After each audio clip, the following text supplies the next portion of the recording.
I'm going to help you some more. Because there's another point I need to make to preface today's message.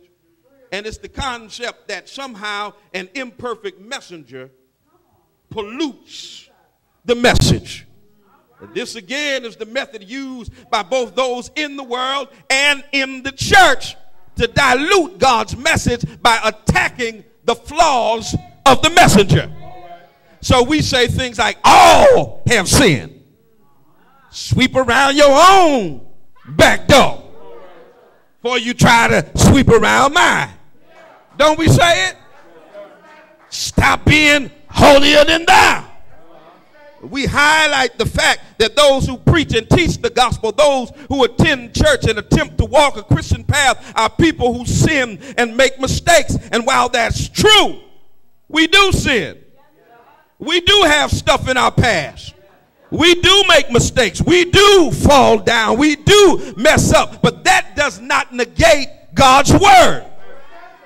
You see, the sin of the messenger does not have the power to make God a liar. The past mistakes of the messenger does not negate God's word. And may I tell you something? God only uses flawed messengers. He only uses people he has redeemed. He only uses people who have made mistakes, broken people, messed up folk, people with the wrong attitude, people who are too loud, busybodies, people with bad habits. God uses ordinary people to preach an extraordinary gospel. And the reason that it's dangerous to attempt to void God's word if it's not delivered by perfect people is because there are no perfect people. Therefore, the premise is we should always reject God's message because the messenger is flawed. May I tell you that truth is yet truth regardless of who speaks it? A crackhead can tell you that crack is bad for you. Now, don't you go smoking no crack saying, I can't believe him. He's a crackhead.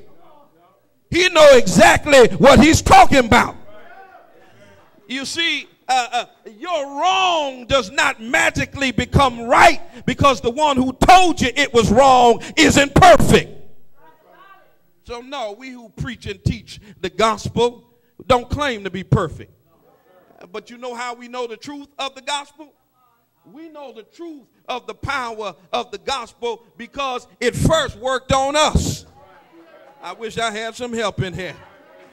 We know the transformative power of the gospel because it helped bring us out of our mess. It helped bring us out of our habits, out of our ways that weren't pleasing to God. It stopped us from stealing, from lying, from using drugs, from chasing skirts. It made us better people, better fathers, better parents, better spouses. Come on, somebody. We now understand the power of the gospel because it changed our lives. And so I'm not ashamed